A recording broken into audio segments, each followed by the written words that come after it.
প্রিয় শিক্ষার্থীবৃন্দ, সবাইকে স্বাগত জানাচ্ছি। আগামীকাল তোমাদের বাংলা দ্বিতীয় পত্র পরীক্ষা। আমি পরীক্ষায় ভালো রেজাল্ট, ভালো নাম্বার পাওয়ার জন্য কি কি করা যায় শর্টকাটে কিছু দিক নির্দেশনা দেব। প্রথমে হচ্ছে কি, এটা হচ্ছে তোমাদের টেস্ট পরীক্ষা বা নির্বাচনী পরীক্ষা। আমি অনেক স্টুডেন্টের স্বাক্ষর করতে গিয়ে, খাতা স্বাক্ষর করতে গিয়ে দেখি যে টেস্ট বানান ভুল।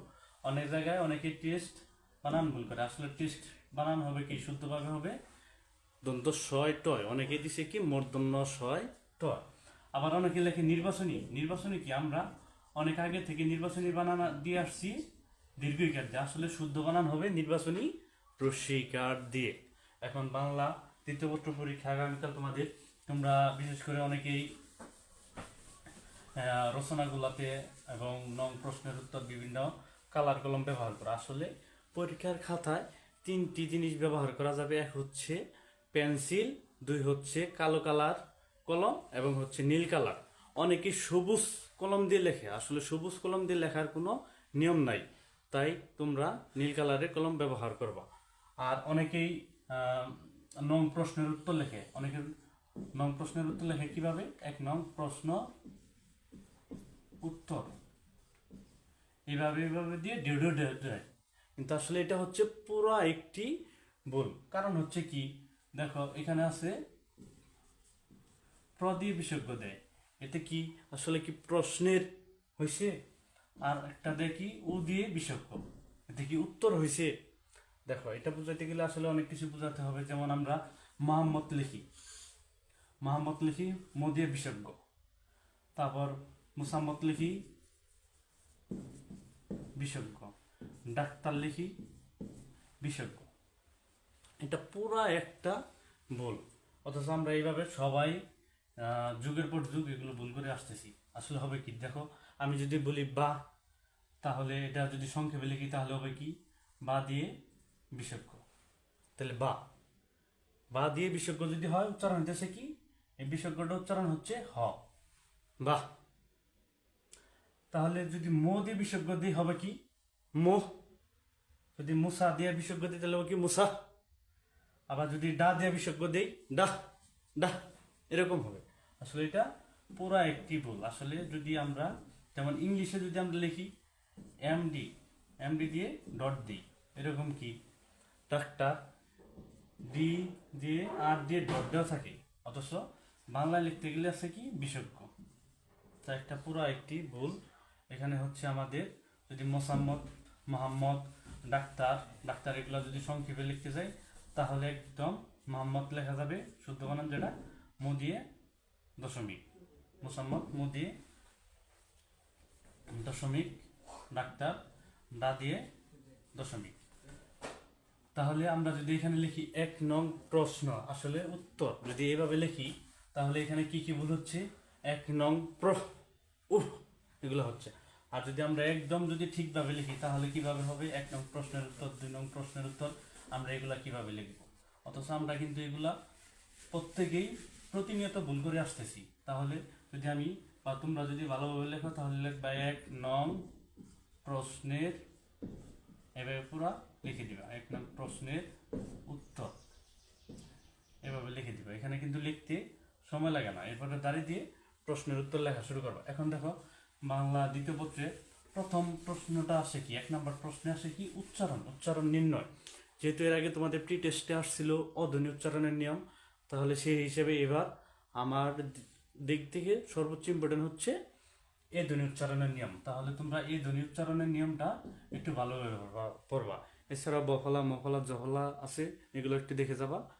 আর এর বাইরে যদি পড়ো তাহলে অধ্বনি উচ্চারণের যদি একটু কঠিন প্রশ্ন আসে, অধ্বনি উচ্চারণের আদ্য, আদ্য অ এর নিয়ম, আর হচ্ছে কি মধ্য অ এর নিয়ম, এই দুইটা প্রশ্নের উত্তর পড়ে যাবা।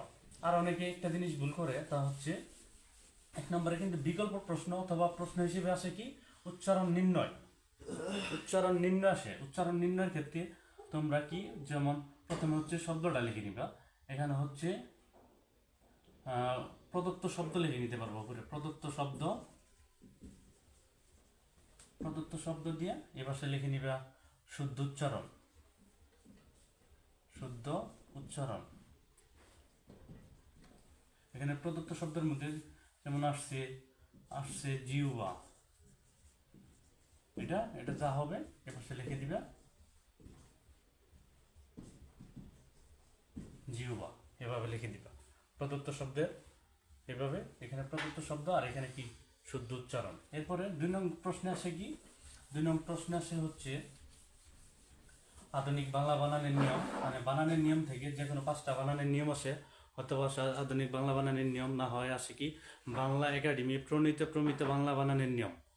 আর এছাড়াও আসে কি অনেক সময় আসে রস্বীকারের 5টি নিয়ম, এছাড়াও আসে তৎসম শব্দের বানানের 5টি নিয়ম, না আসে সংস্কৃত তৎসম, সংস্কৃত মানে একটাই।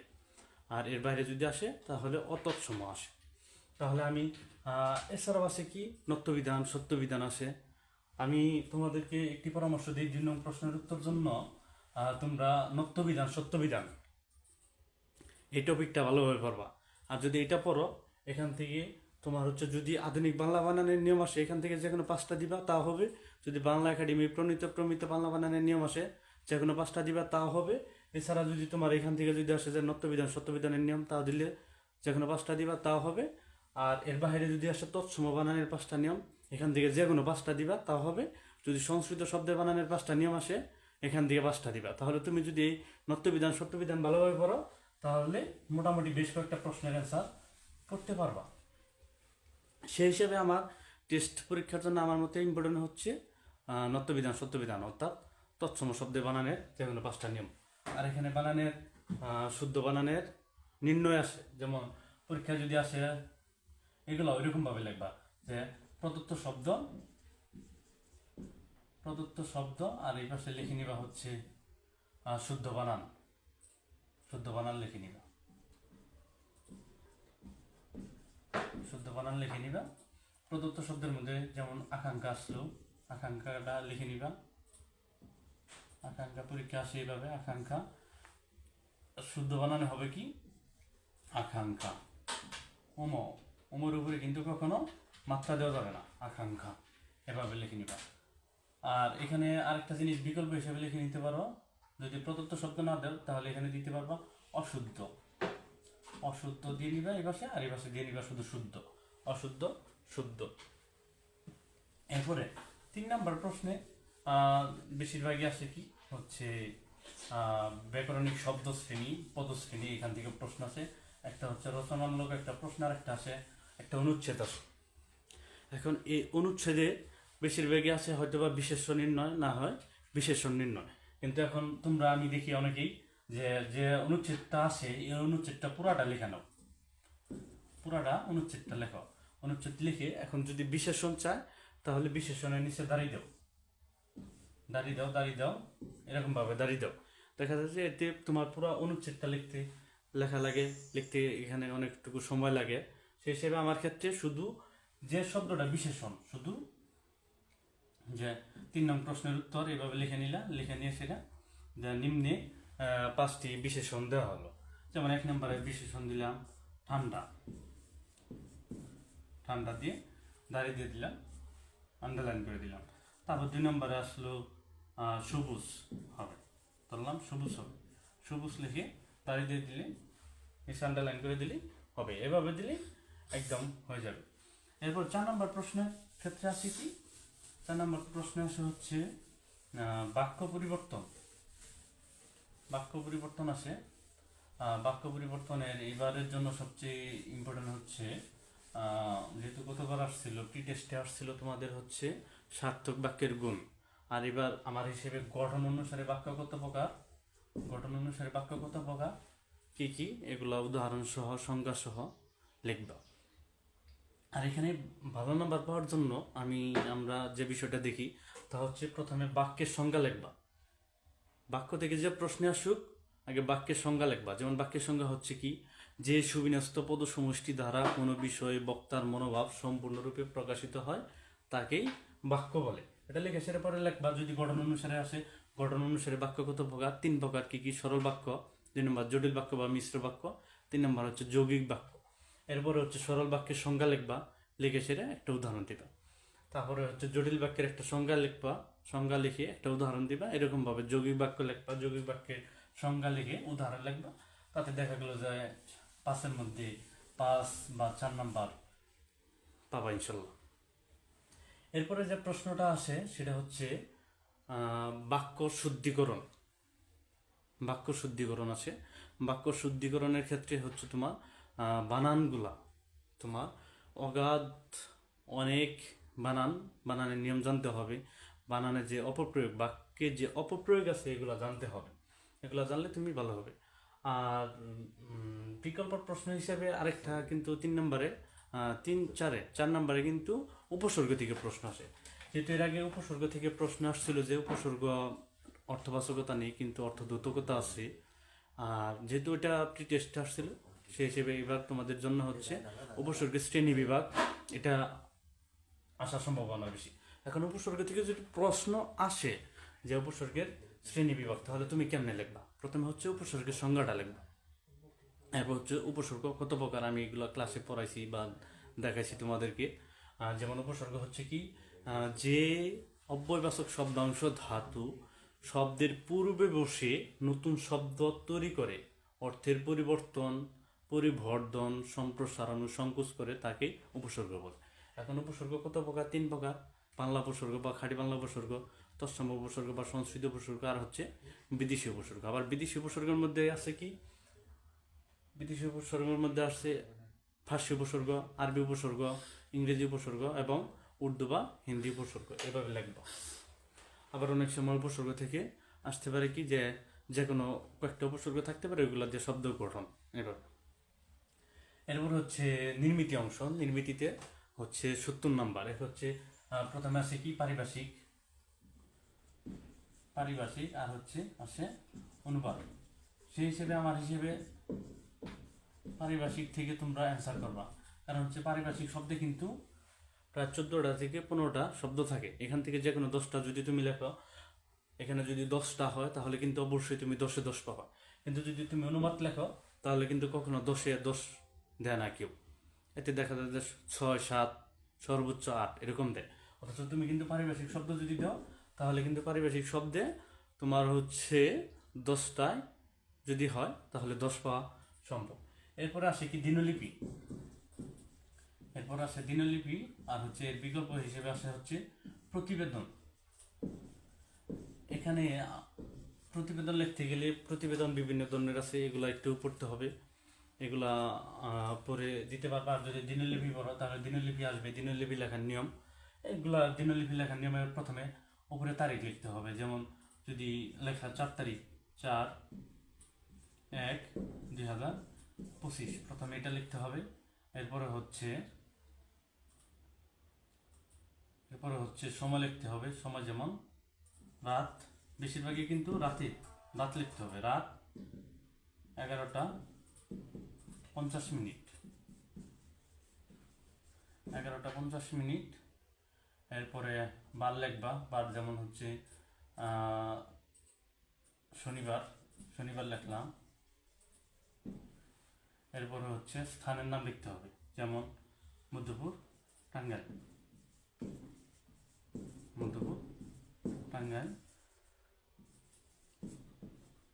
অনেকে টাঙ্গাইল বানান ভুল করা, টাঙ্গাইল বানান দেয় অনুসার দিয়ে, আসলে অনুসার হবে না, নম্বর হবে। এরপরে প্রতিবেদনের নামটা এখানে লিখে নিবা, যে বিষয়ে বলছি হেডলাইনটা লিখে নিবা। তারপরে এখান থেকে পুরো প্রতিবেদন লেখা শুরু করবা, প্রতিবেদন লিখবা। এটা হচ্ছে প্রতিবেদন লেখার নিয়ম। আর হচ্ছে এরপরে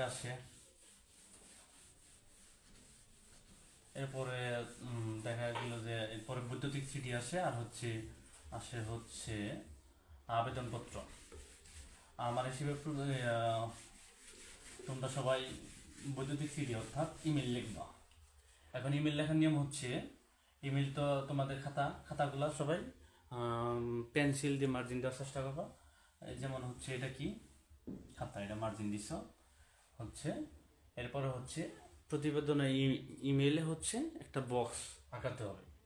বক্সটা পেন্সিল দিয়ে বক্সটা আঁকবা। যেরকম এটা হচ্ছে বক্স, এটা বক্স আঁকবা।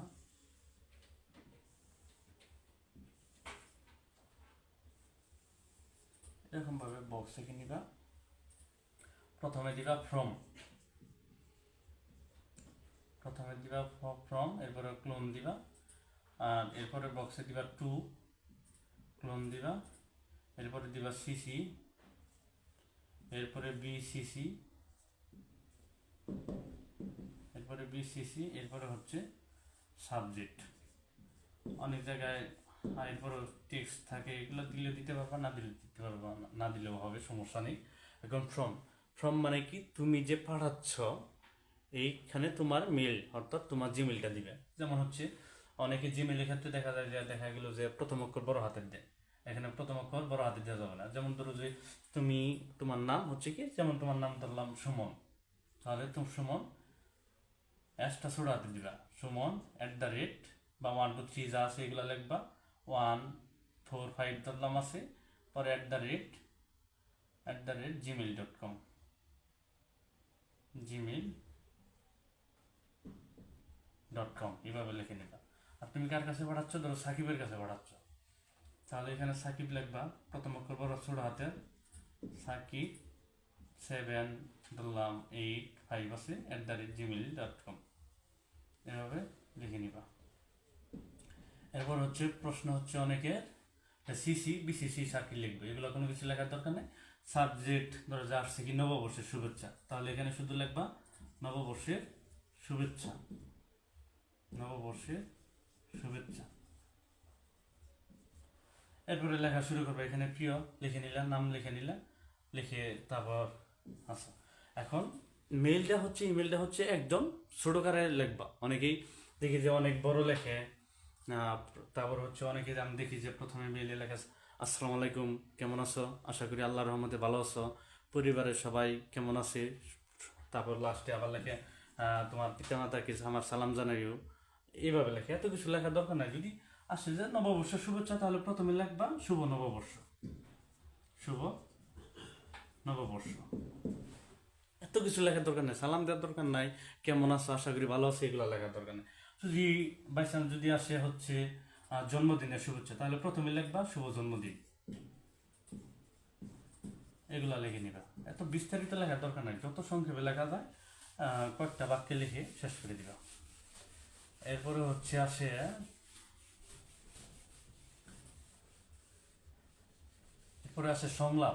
সংলাপ আর হচ্ছে আছে সংলাপের বিকল্প বা অথবা হিসেবে আসে ক্ষুদ্র গল্প। আমার হিসেবে এখানে সংলাপ লিখবা, কারণ সংলাপ বিগত সালে বোর্ডের যে প্রশ্নগুলো বারবার আসছে ওগুলো দেখলেই পারবা, কারণ সংলাপের প্যাটার্নটা প্রায় একই। দেখা গেলো যে প্রথমেই সালাম দিলা, না কেমন আছে এগুলো লেখলা, কিন্তু আমি সংলাপে অনেক সময় দেখি হাই কেমন আছো, হ্যালো কেমন আছো। দেখো এখানে তুমি বাংলা পরীক্ষা দিতেছো, এখানে যদি তুমি হাই লেখো তাহলে বিষয়টা কেমন না, বা হ্যালো যদি লেখো কেমন না। তুমি লিখতে পারো শুভ সকাল, শুভ অপরাহ্ন, এরকম ভাবে লিখতে পারো, কিন্তু বা সবচেয়ে ভালো হয় তুমি সালাম দিতে পারো, বা কেমন আছো, আশা করি ভালো আছো, এগুলো লিখতে পারো সংলাপ। এরপরে হচ্ছে প্রবন্ধ অর্থাৎ হচ্ছে রচনা। তোমাদের জন্য রচনা সর্বোচ্চ গুরুত্বপূর্ণ, আমি বলে দিছি মানব কল্যাণে বিজ্ঞান, এরপরে হচ্ছে জলবায়ু পরিবর্তন, অধ্যবসায়, আর হচ্ছে স্বদেশ প্রেম। যেহেতু প্রি টেস্টে স্বদেশ প্রেম আসছিল, তাহলে এবার আমার হিসেবে মানব কল্যাণে বিজ্ঞান আর হচ্ছে অধ্যবসায়, এগুলো ইম্পর্টেন্ট বেশি। 7টা রচনা দেওয়া হয়েছে, 7টা ভালোভাবে পড়বা। এরপর এই 4টা থেকে পরের 2টা আছে মানব কল্যাণে বিজ্ঞান ও স্বদেশ প্রেম, অধ্যবসায়। আর রচনার প্রথম যে প্যারাগুলা দাও তোমরা, যে পয়েন্টগুলা দাও, যেমন ভূমিকা, দেখা গেল যে এগুলা নীল কালারের কলম দিয়ে লিখবা, নিচে আন্ডারলাইন করে দিবা।